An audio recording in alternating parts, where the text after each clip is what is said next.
안녕하세요. 시청자 여러분을 위한 건강 솔루션 TV닥터 처방전입니다. 오늘의 건강 주제는 노인 근감소성 비만입니다. 흔히 노년기에는 너무 마른 것보다는 약간 살이 찌는 게 좋다고 하잖아요. 하지만 뚱뚱한데도 근육이 없다면 이야기는 좀 달라질 수 있습니다. 오늘은 노년기 건강 어떻게 지키면 좋을지 가정의학과 전문의 김지연 선생님 모시고 자세하게 알아보겠습니다. 어서 오십시오. 안녕하세요. 가정의학과 전문의 김지연입니다. 반갑습니다. 반갑습니다. 노인들의 근감소성 비만. 뚱뚱한데 근육은 줄어드는 경우를 말하잖아요. 네. 그렇다면 일반적인 비만과는 어떤 차이가 있는지 궁금합니다. 흔히 비만은 체질량 지수로 평가되는데 노인의 경우 단지 체질량 지수로 비만을 평가하기보다는 근육량을 함께 확인하는 것이 중요합니다. 네. 비만 중에서도 근육량, 근력 및 신체 활동 능력이 감소된 비만을 근감소성 비만이라고 합니다. 근감소증은 근육량 감소와 함께 근력과 근기능이 떨어지는 질환입니다. 네. 70대에서는 근육 노화, 운동량 감소, 단백질 섭취 감소, 근육 합성 감소 등의 원인으로 30, 40대에 비해 근육량이 30% 가까이 줄어듭니다. 나이가 들면서 남녀 모두 체성분의 변화가 발생하는데 노인에서는 지방량이 증가하고 제지방 또는 근육량, 특히 하지 근육량이 감소하는 것이 특징입니다. 이는 체중의 변화가 없이도 일어나게 되는데요. 근육이 사라진 자리를 지방이 채우면서 체중이 유지되기 때문에 근육이 줄어드는 사실을 모를 수도 있습니다. 무조건 체중만 감소만을 목표로 삼아서는 안 됩니다. 아, 그렇군요.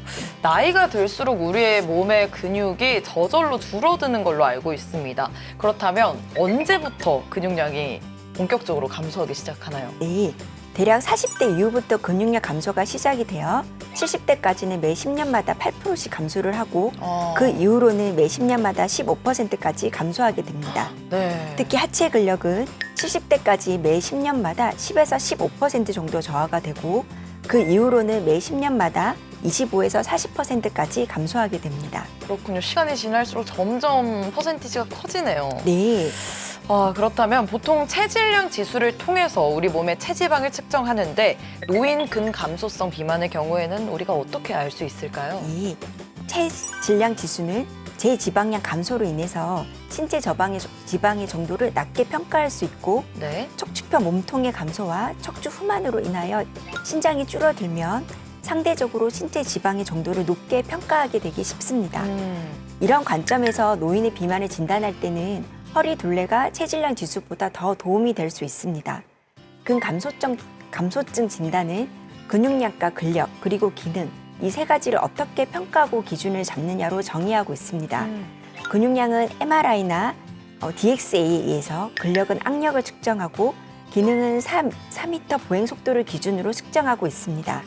악력은 편안하게 의자에 앉거나 일어선 상태에서 팔을 펴고 최대한 주먹을 쥐면 되는 간단한 측정 방법입니다. 네. 악력만으로 상대적으로 상지의 전반적인 근력 상태를 확인할 수 있어 체력 측정에 사용되며 주기적으로 근력의 변화를 파악할 수 있습니다.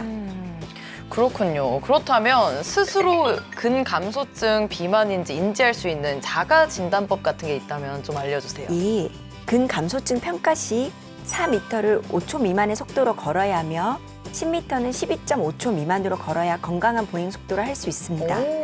그 밖에도 의자에서 반복해서 일어서기 5회 정도 했을 때 할 수 없다거나 또는 12초 이상 걸린다면 근감소증을 의심할 수 있습니다. 종아리 둘레를 측정하는 방법도 있는데요. 종아리의 가장 굵은 부분을 측정했을 때 여성이 33cm 미만, 남성이 34cm 미만일 경우 또 근감소증 자가진단 설문지 평가에서 10점 중 4점 이상이면 근감소증을 의심할 수 있습니다. 네. 조금이라도 의심이 되신다면 방금 선생님이 설명해 주신 방법으로 자가진단 해보시는 것도 좋을 것 같습니다. 똑똑 쌤 도와주세요. TV닥터 처방전 지금부터는 본격적인 진료를 통해서 개인 맞춤형 처방전을 받아보도록 하겠습니다. 그럼 첫 번째 사례자부터 만나볼게요. 네, 저는 60대 여성입니다. 평소 당뇨와 고혈압, 관절염이 있어서 아침마다 약을 한 줌씩 복용하고 있습니다. 그런데 몸이 아프면서 움직임이 적어서인지 아니면 약 때문인지는 몰라도 살이 굉장히 많이 쪘습니다. 살은 쪘지만 늘 기운이 없어서 점점 무기력해지는 느낌입니다. 갑자기 비만이 된 게 혹시 약 때문일까요? 라고 이렇게 보내주셨어요. 이분은 여러 가지 약을 정말 한 줌씩 복용하고 계신데 약으로 인해서 살이 더 찐 것 같다라는 생각을 하고 계신 것 같아요. 실제 약 때문에 살이 더 찔 수도 있는 건가요? 예, 그렇습니다. 이미 여러 약물을 복용하고 있는 경우가 많아서 스테로이드, 항경련제, 항우울증, 항정신병 약물에 의한 체중 증가에 대한 주의가 필요합니다. 네. 비만 약물의 경우는 기존의 약물을 고려해서 처방해야 합니다. 네, 그럼 두 번째 사례로 넘어가 볼게요. 저희 할머니께서 70대이신데 155cm 키에 몸무게가 70kg 정도입니다. 그런데 지난해 무릎 인공 관절 수술을 받으신 이후 살이 더 찌셨습니다. 할머니께서도 살을 빼야 한다며 식사량을 많이 줄인 상태인데 그게 오히려 더 걱정입니다. 살을 빼면서 더 건강해지려면 식단 관리를 어떻게 해야 할까요? 라고 물어봐 주셨습니다. 이분은 사례자의 손주이신 것 같은데 어르신들 역시 건강하게 살을 빼려면 아무래도 식단 관리가 중요하겠죠. 무릎 인공 관절 수술 후 거동이 어려우신 경우에는 앉아서 하실 수 있는 저항성 근력 운동을 꾸준히 하셔서 근력 감소가 일어나지 않도록 하는 것이 중요합니다. 네. 노인의 경우 같은 양의 단백질을 섭취하더라도 근육으로 합성하는 능력이 떨어지기 때문에 오히려 더 많이 섭취해야 합니다. 하지만 소화가 잘 되지 않는다는 이유로 오히려 섭취량을 줄이는 경우가 많습니다. 노인에서는 하루에 체중 1kg당 1.0에서 1.2g을 섭취해야 합니다. 탄수화물을 줄이되 단백질과 식이섬유 섭취를 늘려 근육의 재료를 충분히 공급해야 합니다.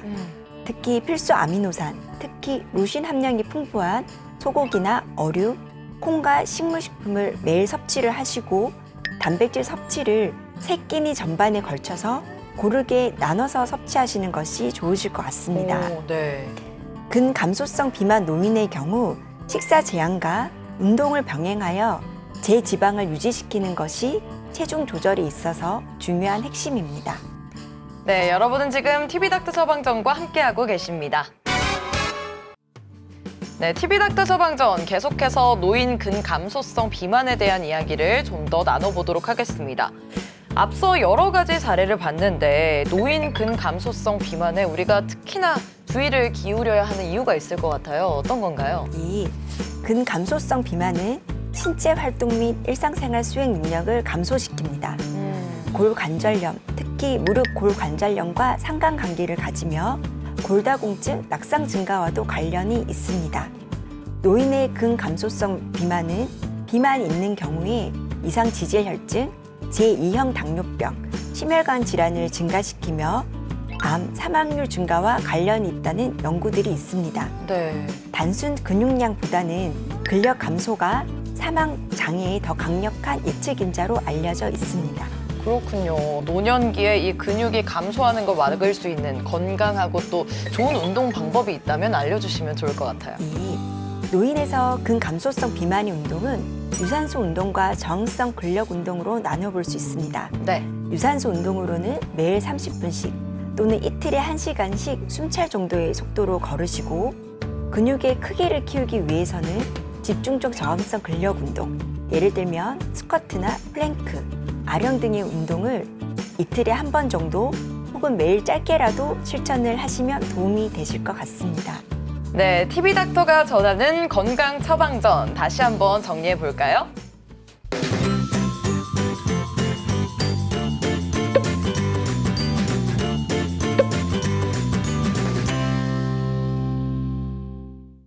네, TV닥터 처방전 오늘은 노인 근감소성 비만에 대해 알아봤습니다. 선생님 마지막으로 정리 한 말씀 부탁드릴게요.